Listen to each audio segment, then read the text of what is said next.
ദിവ്യകാരുണ്യത്തിന് ആരാധനയും സ്തുതിയും പുകഴ്ചയും ഉണ്ടായിരിക്കട്ടെ. നിങ്ങൾ കൃപാസനം ധ്യാനമില്ലേ? കൃപാസനം ധ്യാനം, ഉടമ്പടി ധ്യാനത്തേക്ക് കാണുന്നതിൻ്റെ നിങ്ങൾക്ക് അറിയാവുന്നത് കരിസ്മാറ്റിക് വചന പ്രഘോഷങ്ങളല്ലേ അറിയാവുന്നത്. അത് ആ മോഡിൽ ഇതിനെ കാണാൻ പറ്റത്തില്ല. ഇത് കൃപാസനത്തിന് ദൈവം കൃപാസനം ധ്യാനത്തിൻ്റെ രീതികൾ കർത്താവിൻ്റെ വചനത്തിലുണ്ട്. അതായത് ആ രീതിയിലാണ് ഇതിനെ കാണേണ്ടത്. ഇപ്പോൾ ഉദാഹരണത്തിന് കൃപാസനത്തിൽ നിന്നുകൊണ്ട് ഞാൻ നിങ്ങളോട് സംസാരിക്കും എന്ന് കർത്താവ് പറഞ്ഞിട്ടില്ലേ? അതിൻ്റെ വെളിപാടുകൾ. ഇപ്പോൾ ഞാൻ അയർലൻഡിൽ ചെന്ന് ഉടമ്പടി ധ്യാനം നടത്തിയപ്പോൾ കർത്താവ് എന്നോട് പറഞ്ഞത് ഇവിടെ വെച്ച് പറഞ്ഞ കാര്യമില്ല അവിടെ പറഞ്ഞത് വേറെയാകുമ്പോൾ അവിടെ എന്നോട് പറഞ്ഞത് ഉടമ്പടി അവർ രാത്രി 11:45 മണി വരെ നിന്ന് ഉടമ്പടി എടുത്തത്. ഒരു തണുപ്പ് രാജ്യം നിങ്ങൾക്ക് അറിയാമല്ലോ. 9 മണിക്ക് കയറിയ ധ്യാനത്തിന് ഞാൻ കയറിയതാണ്. ഞാൻ ഇറങ്ങുമ്പോൾ രാത്രി 11-12 മണിയായി.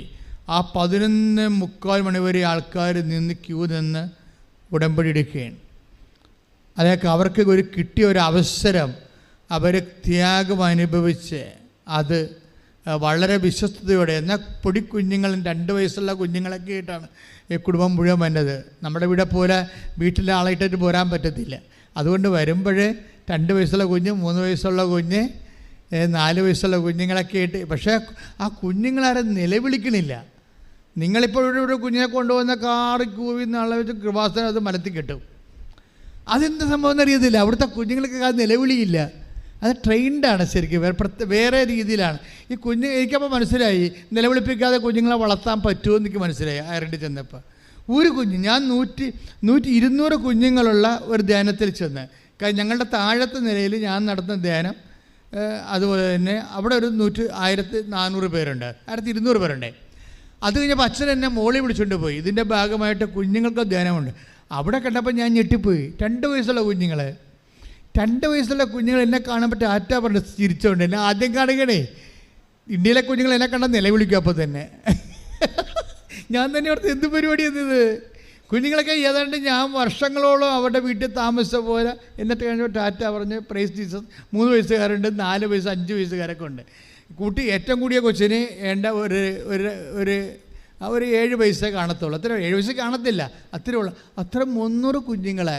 എനിക്കാണെങ്കിൽ ഭയങ്കര അഭിഷേകം കിട്ടി.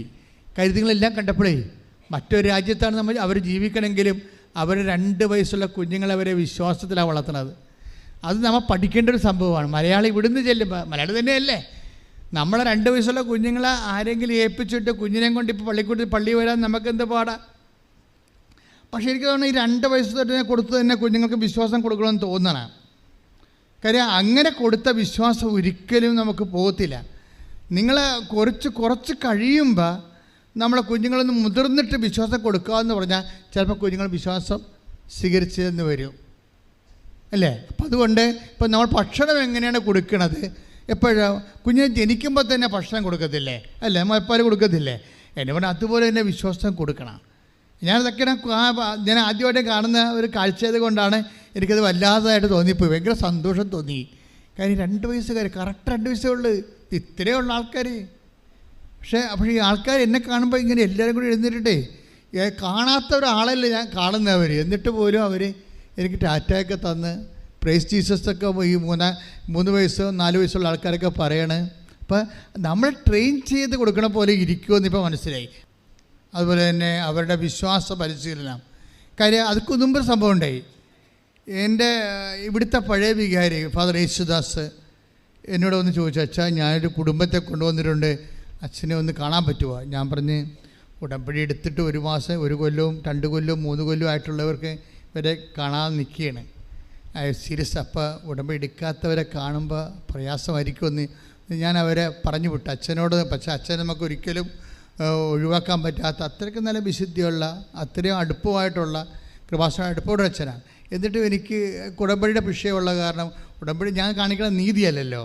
ആരെങ്കിലും വന്ന് പറയുമ്പോൾ അവരെ കാണുകയെന്ന് വെച്ചാൽ നീതിയല്ലത്.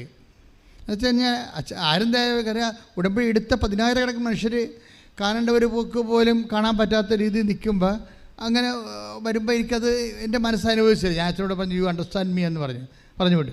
പക്ഷേ അവർ അവിടെ വെച്ച് എന്നെ കണ്ട് അയർലൻഡ് വെച്ച് തന്നെ കണ്ടിവരെ. ഇവിടുന്ന് ഞാൻ പറഞ്ഞു വിട്ട് കഴിഞ്ഞ അടുത്ത് പറഞ്ഞു വിട്ട ഒരാൾക്കാരാണ്. പക്ഷേ അവരെ കണ്ടപ്പോൾ എനിക്ക് സന്തോഷം തോന്നി. അവർ 2 സ്ഥലത്ത് വെച്ച് ഞാൻ കണ്ട്, നോക്കിൽ വെച്ചും കണ്ടു. എന്താ കഷ്ടം എന്നറിയാവോ? അവർക്ക് 10 കുഞ്ഞുങ്ങളുണ്ട്. 10 കുഞ്ഞുങ്ങളെന്ന് പറയുമ്പോൾ വലിയ വ്യത്യാസമൊന്നുമില്ല. 2 പേര് മാത്രം. അവർ 10 എന്ന് പറഞ്ഞിട്ട് 2 പേര് ഈശോൻ്റെ അടുത്തുണ്ട്, ബാക്കി ഞങ്ങളുടെ കയ്യിലുണ്ടെന്ന് പറഞ്ഞു. അത്രയും വിശ്വാസത്തിലാണ് ഇവരൊക്കെ ജീവിക്കുന്നത്. 2 പേര് ഈശോൻ്റെ കയ്യിലുണ്ട്, ബാക്കി 8 പേരും ഞങ്ങളുടെ കൂടെ ഉണ്ട്. അപ്പോൾ ഈ 8 പേരും അപ്പനും അമ്മയുമായിട്ടാണ് ഇങ്ങനെ സഞ്ചരിക്കണത്. 8 കുഞ്ഞുങ്ങളും അപ്പനും അമ്മയോട് സഞ്ചരിക്കുക. അതെനിക്ക് ഭയങ്കരമായിട്ട് വല്ലാത്തൊരു അഭിഷേകം തോന്നി. അപ്പം അതായത് ഇതൊക്കെ നടക്കും ഈ കാലത്തും. അപ്പം നിങ്ങൾ ആദ്യമേ തന്നെ എനിക്ക് ദൈവത്തോട് പ്രാർത്ഥിക്കേണ്ടതേ, നിങ്ങളുടെ വയറ്റിപ്പഴപ്പ് മാത്രം ലക്ഷ്യമാക്കിയാൽ നിങ്ങൾ കുറച്ച് കഴിയുമ്പോൾ വയറ്റിപ്പഴപ്പ് പോലും നിങ്ങൾക്ക് യോഗ്യത അർഹതയില്ലാത്ത രീതി വരും. നിങ്ങൾ ദൈവത്തിന് വേണ്ടി അപ്പോൾ ഇന്നലെ ഇവിടെ ഒരു കാനഡയിലേക്ക് പോകുന്ന ആൾക്കാർ വന്നു. അപ്പം ഞാൻ 4 പേരെയും പ്രാർത്ഥിച്ചു, അപ്പനും അമ്മേനെയും പ്രാർത്ഥിച്ച്. അവർക്ക് ഒരാൾക്കാണ് ചീട്ടുള്ളത്.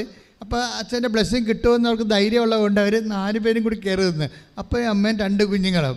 അപ്പോൾ ഞാൻ അവരെല്ലാവരും ആശീർവദിച്ച് കഴിഞ്ഞ് പിരിയാനായപ്പോൾ അതിൻ്റെ അകത്ത് അമ്മ എന്നോട് പറഞ്ഞ്, അച്ഛാ എനിക്കൊരു ആൺകുഞ്ഞിനെ വേണം എന്ന് പറഞ്ഞു. എന്ന് പറഞ്ഞ് അവന് വൈദികനാക്കാൻ വേണ്ടി ഒരു ആൺകുഞ്ഞിനെ വേണം എനിക്ക്. അതിന് അവൾ ഒന്നുകൂടി പ്രസവിക്കാൻ തയ്യാറാണ്, 1 2 പ്രസവിക്കാൻ തയ്യാറാണ്. അപ്പം ഞാൻ അവളോട് പറഞ്ഞു, നീ പഠിക്കണ്ട, അതെനിക്ക് ഈശോ എന്നോട് നേരത്തെ പറഞ്ഞായിരുന്നത്, അതുകൊണ്ട് അതുകൂട്ടി ഞാൻ പ്രാർത്ഥിച്ചിട്ടുണ്ട്. അത് വെച്ചാൽ ഇവളുടെ കൈ, ഈ അമ്മയുടെ തലേ കൈ വെച്ചപ്പോൾ തന്നെ ഈശോ പറഞ്ഞ് ആൺകുഞ്ഞിന് വേണ്ടി പ്രാർത്ഥിക്കാൻ പറഞ്ഞു. ഈ അതായത് നമ്മൾ ദൈവത്തോട് ഇങ്ങനെ സത്യസന്ധമായി നിൽക്കുമ്പോൾ ദൈവം നമ്മുടെ സൂക്ഷ്മമായ മനോവികാരങ്ങളെപ്പോലും ഹോണർ ചെയ്യുന്നുണ്ട്. എൻ്റെ മക്കളെ, നിങ്ങൾ ഹോണർ ചെയ്യാത്ത ആരെങ്കിലും ദൈവം എൻ്റെ കാര്യം തിരക്കുന്നില്ല എന്ന് നിങ്ങൾക്ക് തോന്നുന്നുണ്ടെങ്കിൽ അതിൻ്റെ പ്രധാനപ്പെട്ട കാര്യം നിങ്ങൾ ദൈവത്തിൻ്റെ കാര്യം തിരക്കാത്തതാണ്. നിങ്ങൾ നിങ്ങളുടെ കാര്യം മാത്രം തിരക്കണതാണ് സത്യം. എന്താ കാര്യം? ഈ കാനഡയിലേക്ക് പോണ മകളുടെ തലേ കൈവച്ചപ്പോൾ 2 അപ്പം ഈശോ എന്നോട് പറഞ്ഞത് ആൺകുഞ്ഞിന് വേണ്ടി പ്രാർത്ഥിക്കാനാണ്. അപ്പം ഞാൻ ആൺകുഞ്ഞിന് വേണ്ടി പ്രാർത്ഥിച്ചത്. അവൾ കാനഡയ്ക്ക് പോണ ആശീർവാദത്തിന് വേണ്ടിയാണ് പ്രാർത്ഥിച്ചത്. ഞാൻ അവൾക്ക് ആൺകുഞ്ഞിന് വേണ്ടിയാണ് പ്രാർത്ഥിച്ചത്. പക്ഷെ പ്രാർത്ഥന കഴിഞ്ഞപ്പോൾ അവൾ എന്നോട് പറഞ്ഞ്, എനിക്കൊരു ആൺകുഞ്ഞിന് വേണ്ടി അച്ഛൻ പ്രാർത്ഥിക്കണം, അവനെ വൈദികനാക്കാനാണെന്ന്. അപ്പോൾ എന്തോ ഒരു ദാറ്റ് മീൻസ് ഇവർ ദൈവത്തിന് വേണ്ടി പ്രസവിക്കുക, ദൈവത്തിന് വേണ്ടി കുഞ്ഞുങ്ങളെ വളർത്തുക, ദൈവത്തിന് കൊടുക്കുക. അങ്ങനെയുള്ള ആൾക്കാരുടെ മുമ്പിലാണ് നിങ്ങൾ ദൈവത്തിന് 10 പൈസ ഗുണമില്ലാത്ത നിങ്ങളുടെ സ്വന്തം കാര്യം കൊണ്ട് വരുന്നത്. എത്ര കാലം കൊണ്ടുവരേണ്ടി വരും? അതുകൊണ്ട് നിങ്ങളുടെ ഈ വിഷയമില്ല, അജണ്ട ഒന്ന് റീതിങ്ക് ചെയ്യണം, നല്ലതാണ്. ഒരു മൂവ്മെൻറ്റ് നടത്തിയാൽ ദൈവത്തിനെന്ത് പ്രയോജനമെന്ന് ചിന്തിക്കണം. പ്രാർത്ഥിക്കുക, കർത്താവായ ദൈവമേ, ഞാൻ എന്ത് മൂവ്മെന്റ് നടത്തിയാലും അവിടെയെല്ലാം നിനക്ക് ഒരു സ്പേസ് ഉള്ള രീതിയിൽ ചിന്തിക്കാൻ, അത് നടപ്പിൽ വരുത്തുവാൻ എന്നെ റീഫോർമേറ്റ് ചെയ്യണമേ, എന്നെ പുനരുദ്ധരിക്കണമേ, പുനഃക്രമീകരിക്കണമേ. ശ്രദ്ധിക്കട്ടെ, ഇതൊക്കെ എങ്ങനെ എടുക്കേണ്ടത്? അതായത് എടുക്കേണ്ടത് 25 പുറപ്പാടിന് 25 എടുത്ത് പുറപ്പാട് 25 ശ്രദ്ധിക്കട്ടെ. അവിടെ വെച്ച് ഞാൻ നിന്നെ കാണും പറഞ്ഞ പുറപ്പാട് 25:22 അവിടെ വെച്ച് പറഞ്ഞ അവിടെ വെച്ച് ഞാൻ നിന്നെ കാണും. ഓക്കെ. കൃപാസനത്തിന് മുകളിൽ നിന്ന് സാക്ഷ്യപേടകത്തിന് മുകളിൽ ഈശോനെ വെച്ചിട്ടില്ല നമ്മളെ. അതാണ് എൻ്റെ ഈ വചനത്തിൽ നിന്ന് അതെടുത്തത്. അതായത് ഈശോ വചനം ഇവിടെയും ആ ഒരു ചിന്തയിലാണ് ഈശോയെ വെച്ചിരിക്കുന്നത്. കൃപകളുടെ നടുവിൽ നിന്ന് ഞാൻ നിന്നോട് സംസാരിക്കും. അപ്പം കൃപാസനത്തിൻ്റെ ധ്യാന ശുശ്രൂഷകളെ ഒരു കരിസ്മാറ്റിക് ധ്യാനമായിട്ടല്ല കാണേണ്ടത്, മറിച്ച് നിങ്ങളുടെ ജീവിതത്തിന് ദൈവത്തോട് ഉടമ്പടി ചെയ്ത വ്യക്തികളോടുള്ള ദൈവത്തിൻ്റെ ഒരു സംവേദനമായിട്ടാണ് കാണേണ്ടത്. ഈശോയുടെ വചനങ്ങൾ അവൻ പറയണത് നമ്മൾ നടപ്പിൽ വരുത്തുകയാണ്. അവൻ പറയണതേ നടപ്പിൽ വരുത്താവൂ. അവൻ പറയുന്നത് ശ്രദ്ധിക്കണം. നമ്മൾ മോസസിന് ഇത്തിരി ശ്രദ്ധ കുറഞ്ഞു പോയി, അത് കാരണമാണ് വാഗ്ദാനം പ്രാപിക്കാതെ വന്നത്. അല്ലേ? അത് വചനം എഴുതിയിട്ടുണ്ടല്ലോ. നിയമാവർത്തനം 32 51 മുതൽ 52 വരെ. എന്തെന്നാൽ സിൻ മരുഭൂമിയിൽ കാദേശിലെ മെരീബ ജലാശയത്തിന് സമീപം ഇസ്രായേൽ ജനത്തിന്റെ മുൻപിൽ വച്ച് നീ എന്നോട് അവിശ്വസ്തമായി പെരുമാറി എന്റെ പരിശുദ്ധിക്ക് നീ സാക്ഷ്യം നൽകിയില്ല. ഇസ്രായേൽ ജനത്തിന് ഞാൻ നൽകുന്ന ആ ദേശം നീ കണ്ടുകൊള്ളുക. എന്നാൽ നീ അവിടെ പ്രവേശിക്കുകയില്ല. പരിശുദ്ധ പരമ ദിവ്യകാരുണ്യത്തിന് ആരാധനയും സ്തുതിയും പുകഴ്ചയും ഉണ്ടായിരിക്കട്ടെ. പരിശുദ്ധ പരമ ദിവ്യകാരുണ്യത്തിന് ആരാധനയും സ്തുതിയും പുകഴ്ചയും ഉണ്ടായിരിക്കട്ടെ. അപ്പൊ ഇതിന് പല കാരണങ്ങളുണ്ട്. കാര്യം വാഗ്ദാനം മോസസ് പ്രാപിക്കാതിരുന്നതിന്റെ ഒരു കാരണം എന്താണ്? പ്രവേശിക്കാതിരിക്കാൻ കുറെ കാരണങ്ങളുണ്ട്. എന്നൊക്കെ ഈ കൽപ്പന കൊടുത്ത മോസസ് പോലും വാഗ്ദാനം പ്രാപിക്കുന്നില്ല. അതാണ് ഇതിൻ്റെ അകത്ത് ഒരു ദുരന്തം എന്ന് പറയുന്നത്. ഇസ്രായേൽ ജനത്തിൻ്റെ മുമ്പിൽ ദൈവത്തിൻ്റെ പരിശുദ്ധിക്ക് അല്ലെങ്കിൽ ദൈവത്തിൻ്റെ വചനത്തോടുള്ള വിശ്വസ്തതയ്ക്ക്, സൂക്ഷ്മതയുള്ള വിശ്വസ്തതയ്ക്ക് മോസസ് സാക്ഷ്യം വഹിച്ചില്ല. അല്ലേ? പാറ ചൂണ്ടാൻ പറയുമ്പോൾ പലരും അടിക്കാൻ തുടങ്ങി. രണ്ട് തരാറുണ്ട്. പല മെരീബയിലെ ജനത്തിൻ്റെ ആ പാറയിൽ അടിക്കാനേ പറഞ്ഞുള്ളൂ, അല്ല ചൂണ്ടാനേ പറഞ്ഞുള്ളൂ. അപ്പോൾ മോസസ് എന്ത് ചെയ്ത്? അത് അടിച്ചു. എപ്പോഴും നമ്മൾ ശ്രദ്ധിക്കുമ്പോൾ വചനങ്ങൾ, കർത്താവിൻ്റെ വചനങ്ങൾ കേൾക്കുമ്പോൾ സൂക്ഷ്മതയോടുകൂടിയും അതിന് ദൈവം വിശ്വസ്തതയെന്നാണ് പറയണത്. നമ്മളെ ദൈവം എന്താ പറയണത് അതനുസരിച്ച് ചെയ്യുമ്പോൾ നമ്മൾ പ്രകടിപ്പിക്കുന്നത് വിശ്വസ്തതയാണ്, വിശ്വാസമല്ല, വചനത്തോടുള്ള വിശ്വസ്തത. പിന്നെ പക്ഷേ ഇതൊന്നുമല്ല ഞാൻ പറയാൻ ഉദ്ദേശിച്ചത്. ഞാൻ പറയാൻ ഉദ്ദേശിച്ചത് അയർലൻഡിൽ വെച്ച് ഈശോ ഇതിന് വേറൊരു ഭാഷ്യം നൽകി, വ്യാഖ്യാനം. എന്തുകൊണ്ട് മോസസ് വാഗ്ദാനം പ്രാപിച്ചില്ലെന്ന്. നമ്മളീ പറയുന്ന പരമ്പരാഗതമായ കാരണങ്ങളല്ല, അത് മാത്രമല്ല ഒത്തിരി കാരണങ്ങളുണ്ട്. അതിലൊരു കാരണം നമ്മൾ പുറപ്പാടിൻ്റെ പുസ്തകം 33:11 എടുത്തേ.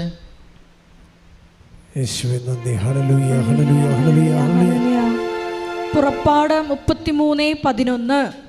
സ്നേഹിതനോടെന്ന പോലെ കർത്താവ് മോശയോട് മുഖാഭിമുഖം സംസാരിച്ചിരുന്നു. അതിനുശേഷം മോശ പാളയത്തിലേക്ക് മടങ്ങിപ്പോകും. എന്നാൽ അവൻ്റെ സേവകനും നൂനിൻ്റെ പുത്രനുമായ ജോഷുവ എന്ന യുവാവ് കൂടാരത്തെ വിട്ടുപോയിരുന്നില്ല. ഇവിടെയാണ് പ്രോബ്ലം വരുന്നത്. കണ്ടാ, ഇത് നിങ്ങൾ ശ്രദ്ധിക്കണം. ഉടമ്പടിയിൽ നിങ്ങൾ നാളെ വാഗ്ദാനം പ്രാപിക്കാൻ ഉദ്ദേശിക്കുന്നുണ്ടെങ്കിൽ മോസസിന് കൈമോശം വന്ന ഈ വിഷയം നിങ്ങൾ തിരുത്തേണ്ടി വരും. എന്താ സമയം? പുറപ്പാട് 11 വായിച്ചു. പുറപ്പാട് 33:11 വായിച്ചേ. സ്നേഹിതനോടെന്ന പോലെ കർത്താവ് മോശയോട് മുഖാഭിമുഖം സംസാരിച്ചിരുന്നു. അതിനുശേഷം മോശ പാളയത്തിലേക്ക് മടങ്ങിപ്പോകും. എന്നാൽ അവന്റെ സേവകനും നൂനിന്റെ പുത്രനുമായ ജോഷുവ എന്ന യുവാവ് കൂടാരത്തെ വിട്ടുപോയിരുന്നില്ല. എൻ്റെ മക്കളെ, ഇതിൻ്റെ മുഴുവൻ രഹസ്യമിരിക്കുന്നത് ഈ വചനത്തിലാണ്. മോസസ് എന്തുകൊണ്ട് വാഗ്ദാനം പ്രാപിച്ചില്ല? അത് കാരണം ദൈവം ഉദ്ദേശിച്ചിരുന്നത് മോസസിന് കാര്യങ്ങൾ അറിയാവുന്ന ആളാണ്. പക്ഷേ കാര്യം അറിയാവുന്ന ആൾ പക്ഷേ അറിയുന്ന കാര്യങ്ങളെ പ്രയോഗിക്കുന്നതിൽ സൂക്ഷ്മത പിഴവ് വരുന്നുണ്ട്. മോസസിൻ്റെ കാര്യങ്ങൾ അറിയാം. എന്താ അറിയാവുന്നത്? പുറപ്പാട് 14:14 എടുത്തേ. പുറപ്പാട് 14:14 പറഞ്ഞേ, വായിച്ചേ. കർത്താവ് നിങ്ങൾക്ക് വേണ്ടി യുദ്ധം ചെയ്തുകൊള്ളും. നിങ്ങൾ ശാന്തരായിരുന്നാൽ മതി. അപ്പോഴേ വാഗ്ദാനം പ്രാപിക്കുന്നതിലുള്ള ഒരു പ്രാർത്ഥനാനിർഭരമായ ശാന്തത ഇതിൻ്റെ ഒരു പ്രീ റെക്വിസിറ്റാണ്. മനസ്സിലായോ? വെകിളി പിടിച്ച് ശാന്തപ്പെട്ട് നടന്നില്ലല്ലോ, ഒത്തില്ലല്ലോ, പിന്നെയും തോറ്റല്ല എന്ന് പറഞ്ഞ് ചില പ്രാന്തികൾ നടക്കണില്ലേ? അയ്യോ ഞാൻ ഉടമ്പടി എടുത്തില്ല, ഞാൻ ഇനി എന്താണ് കുഴപ്പം സംഭവിച്ചത്, നടന്നില്ലല്ല, ഓഫർ ലെറ്റർ വന്നില്ല എന്ന് പറഞ്ഞ് വെകിളിയും പിടിച്ച് നടക്കണില്ലേ? ഈ വെകിളിക്കാർ ശ്രദ്ധിക്കും. കൈതിനൊരു പ്രാർത്ഥനാ നിർഭരമായ, നിങ്ങളെപ്പോഴും ഓഫർ ലെറ്റർ അല്ലെങ്കിൽ വിസ എന്ന് പറഞ്ഞുകൊണ്ട് ഇങ്ങനെ പ്രാന്ത് പിടിച്ച് കമ്പ്യൂട്ടറായിട്ട് ഇങ്ങനെ കണ്ണ് തള്ളിപ്പോയി നോക്കിയിട്ട് കാര്യമില്ല. മര്യാദക്ക് നിങ്ങൾ ഉടമ്പടി ചെയ്ത് ജീവിതത്തെ നോക്കണം. ഇവിടെ എന്താ സംഭവിച്ചിരിക്കുന്നത്? ഓരോ വിഷയത്തിൽ അങ്ങനെയാണ് ഉടമ്പടിക്ക്. അതിൻ്റെതായിട്ടുള്ള ഒരു പ്രാർത്ഥനാ നിർഭരമായ ശാന്തതയുണ്ട്. എന്താ പുറപ്പാട് 14:14 എന്താ പറയണത്? കർത്താവ് നിങ്ങൾക്ക് വേണ്ടി യുദ്ധം ചെയ്യും, നിങ്ങൾ ശാന്തരായി ഇരുന്നാൽ മതി. അതായത് എവിടെ ഇരിക്കണം? കലിങ്ങ കുത്തിരിക്കണം, വല്ലയിടത്തും പോയിരുന്നൊരു കാര്യമില്ല. കർത്താവിൻ്റെ കൂടെ ഇരിക്കണം, അല്ലാതെ മകളെ കെട്ടിച്ച് വീട്ടിൽ പോയിരിക്കരുത്. എവിടെ ഇരിക്കണം നോക്കണം നിങ്ങൾ. ഇവിടുത്തെ പ്രശ്നം മുഴുവൻ ഇരിപ്പ് ദോഷമാണല്ല. നമ്മൾ ഈ തലക്ക ദോഷം പോലെ വന്നിരിക്കേണ്ട ഒരു കുഴപ്പമാണ് ഇരിപ്പ് ദോഷം. എവിടെയാണ് ഇരിക്കണം എന്ന് നോക്കണം നിങ്ങൾ. അതായത് കർത്താവിൻ്റെ അടുത്ത് ഇരിക്കണമെന്നാണ് ഉദ്ദേശിക്കുന്നത്. എന്ന് വെച്ചാൽ മനസ്സുകൊണ്ട്. നമുക്ക് എപ്പോഴും പള്ളിയിൽ പോയി ഇരിക്കാൻ പറ്റുമോ? മനസ്സുകൊണ്ട്. ഇപ്പോൾ ഞാനും കൊച്ചനും കൂടി ഇരുന്ന് കഴിഞ്ഞാൽ, അല്ലെങ്കിൽ ഞാനും ജോമളും കൂടി ഇരുന്ന് കഴിഞ്ഞാൽ, ഞങ്ങൾ മൂന്നും കൂടി ഇരുന്നാൽ പതുമുക്ക ഞങ്ങൾ സംസാരിക്കുന്നത് കർത്താവിൻ്റെ കാര്യങ്ങളാണ് സംസാരിക്കുന്നത്. ഞങ്ങളൊരു പള്ളിയിൽ പോയി ഇരിക്കുകയല്ല. എപ്പോൾ സംസാരിച്ചാലും കാറിൽ പോയാലും കർത്താവിൻ്റെ കാര്യം സംസാരിച്ചുകൊണ്ടിരിക്കും. കർത്താവിൻ്റെ എങ്ങനെ ജീവിക്കണത്. അപ്പം അച്ഛൻ സംശയങ്ങൾ ചോദിക്കും, ഞാൻ നിവാരണം ചെയ്യും, പിന്നെ ഞാൻ സ്റ്റേറ്റ്മെൻറ്റ് പറയും, പിന്നെ അനുഭവങ്ങൾ പറയും. ഇങ്ങനെ നമ്മൾ ഇരിക്കുകയാണ് കർത്താവിൻ്റെ കൂടെ. മനസ്സിലായി? അതുപോലെ നിങ്ങളും ഉടമ്പടി ധ്യാനം കൂടിയും അതെന്താണെന്ന് നോക്കിയും അതിൻ്റെ വശങ്ങൾ മനസ്സിലാക്കിയും പ്രാർത്ഥിച്ച് നോക്കിയും മാതാവിനോട് പ്രാർത്ഥിച്ചും നിങ്ങൾ ആവശ്യമില്ലാത്ത വെകിളി കാണിക്കരുത്. വെകിളി ദൈവത്തിന് ഇഷ്ടമില്ലാത്ത സംഭവമാണ്. വ്യഗ്രതയില്ലേ ആൾക്കാരുടെ നമുക്ക് നിങ്ങൾ ഇങ്ങനെ വ്യഗ്രത കാണിക്കുമ്പോൾ ദൈവം എന്താ സംഭവിക്കാമെന്നറിയാമോ? ഡാമേജ് ആകണ എന്തൊക്കെയാണ്? നമ്മൾ വ്യഗ്രത കാണിക്കുമ്പോൾ ഡാമേജ് ആകണത് വിശ്വാസം ഡാമേജ് ആകും, പ്രത്യാശ ഡാമേജ് ആകും, അതുപോലെ തന്നെ ദൈവസ്നേഹവും ഡാമേജ് ആകും. അതുകൊണ്ടാണ് ഈശോ പറഞ്ഞത് ഉത്കണ്ഠ, വ്യഗ്രത എന്ന് പറയുന്നത് സുഖലോലുപത, മദ്യാസക്തി, ജീവിത വ്യഗ്രത. Take the bed of God. ശ്രദ്ധിക്കട്ടെ. Hallelujah, hallelujah, hallelujah, hallelujah, hallelujah. യേശുവേ നന്ദി.